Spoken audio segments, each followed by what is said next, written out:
ये बताते हुए हर्ष हो रहा है, बहुप्रतीक्षित बिहार में आईटी पॉलिसी 2024 कल की कैबिनेट में लाई गई है। हाल ही में लॉन्च की गई बिहार आईटी नीति 2024 बिहार में इनोवेशन और आर्थिक विकास को बढ़ावा देने तथा राज्य के निवासियों को सशक्त बनाने की दिशा में एक परिवर्तनकारी छलांग का प्रतीक है।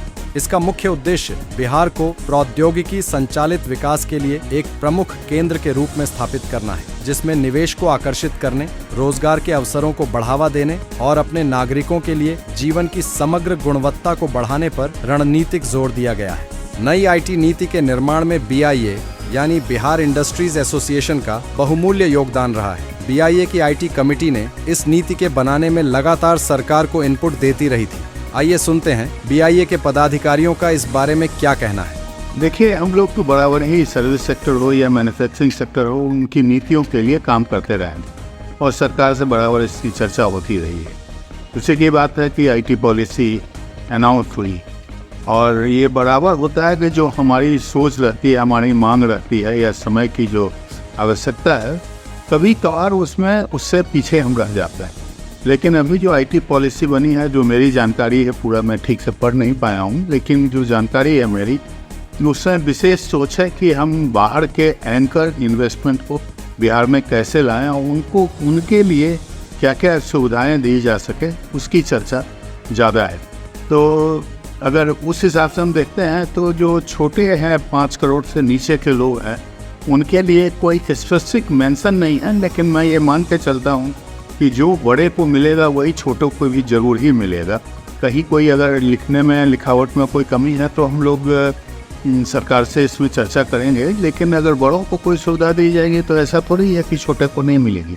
छोटे को भी वो सुविधा मिलेगी और सरकार से अगर कोई कहीं लिखने में या कहीं कोई ऐसा है कि नीति बनाने में कहीं कोई चूक रह गई अगर है, तो सरकार से बात करेंगे और सरकार मुखातिब रहती है, हम लोगों के सुझावों से सहमत होती है समय समय पर।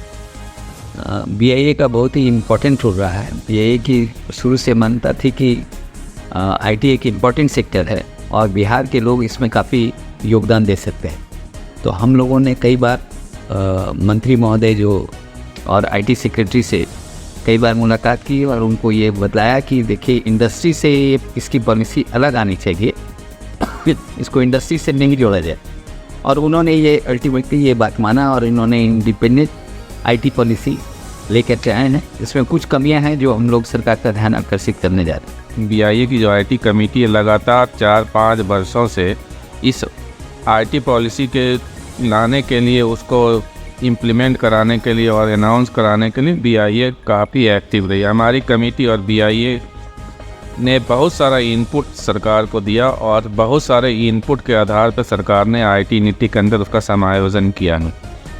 इसमें जो अच्छी बातें हैं कि हमारे रेंट में जो रेंट देना 5 साल तक जो है उसमें 50% तक रीइम्बर्स होगा और 5 करोड़ से ऊपर के जो इन्वेस्टमेंट हैं उसमें 30% का उनको इन्वेस्टमेंट का वापसी मिलेगा और बहुत सारी चीज़ें इससे पॉजिटिव बातें हैं। लेकिन एक चीज़ें जो इसमें होनी चाहिए थी, जो BPO पॉलिसीज़ के ऊपर में सरकार को काफ़ी हमने ध्यान आकर्षण करवाया था मंत्री जी से मिलके, प्रधान सचिव से मिलके, उसमें ये अभी थोड़ा मिसिंग है, उस पर कुछ क्लियर कंसेप्ट नहीं है। तो एक बार मंत्री जी से और प्रधान सचिव जी से बात हुई थी तो उन्होंने बोला है, उनका कहना ये है कि शायद हम BPO के लिए आईटी पॉलिसी अलग से लाएंगे और स्टार्टअप की आईटी पॉलिसी अलग से लाएंगे। वो देखना होगा।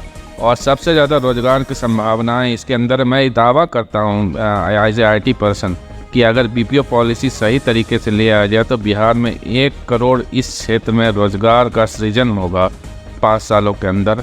और कोई भी आईटी लिटरेट या आईटी थोड़ी जानकारी रखने वाले लोग को ये संभावना रहेगा कि उनको रोज़गार मिल जाएगा। मैं इसका पुनः स्वागत करता हूं कि और मंत्री जी से को धन्यवाद देता हूं, मुख्यमंत्री जी को धन्यवाद देता हूं इसको आईटी पॉलिसी को अनाउंस करने के लिए। लेकिन एक बात और ध्यान दिलाना चाहता हूं कि यहाँ के लोकल इंटरप्रेन्योर, जो लोकल आईटी कंपनियां हैं, लोकल आईटी के काम करने वाले लोग हैं, उस पर उनका थोड़ा ध्यान कम रहा। उस चीज़ों पर थोड़ा ध्यान देने की ज़रूरत है ताकि यहाँ के जो एग्जिस्टिंग लोग हैं, जो दम तोड़ रहे हैं या आईटी के नाम पर, आईटी के काफ़ी सालों से चल रहे हैं और दम तोड़ने की स्थिति में, उस पर उनका कोई फोकस नहीं है इस आईटी नीति के अंदर। लेकिन सरकार इसके बारे में चिंता कर रही है। मुझे उम्मीद है कि आने वाले दिनों में जब हम लोगों से फिर विचार विमर्श करेंगे तो उसमें कुछ संशोधन होगा, जिससे यहाँ के लोकल लोगों को, आईटी प्रोफेशनल्स को, आईटी कंपनीज़ को, उनको फ़ायदा हो।